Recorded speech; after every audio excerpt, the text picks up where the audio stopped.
SA to the ex-governor of Benue State gives more details on how Fulani soldiers in the Nigerian army are among the terrorists slaughtering and attacking communities in Benue State.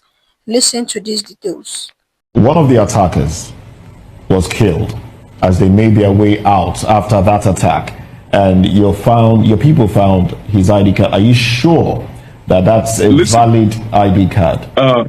Let me tell you, I'm saying this on national TV. I've already said it a lot of times on international television. I've addressed the Sub-Congressional Committee on Africa, the United States Congress, the Subcommittee on Africa. I've told them this, I've told them this again when I addressed the American press at the press club, the iconic press club, which is just 3 blocks away from the White House in Washington, D.C. I've told them this, look, I'm an authority in this area. I've been immersed in this thing in the last 10 years. I'm like the poster boy of my village. I've been around, I've been on ground. Do you know that even 2 weeks before June 13th attack? Yes. 2 weeks, that's on May 28th, on the eve of this the second anniversary of this government, there was an attack on my village where 6 people were killed. They slaughtered one of my father's closest friends, a retired army corporal, Ulam, that's his name, with his wife and his 2 children and his nephews in his compound.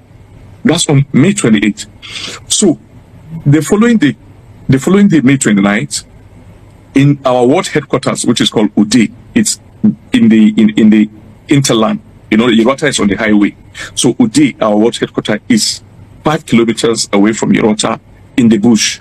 It's a village that has a railway station.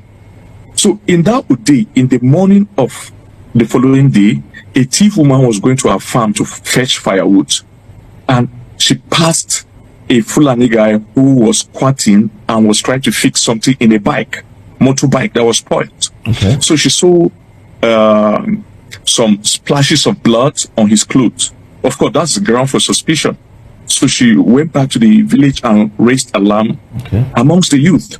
And so the youth came to the scene where the guy was repairing his bike. They accosted him, and after some interrogation, the guy was able to confess that they were the ones who struck in Yerwata the previous night and slaughtered about 6 people.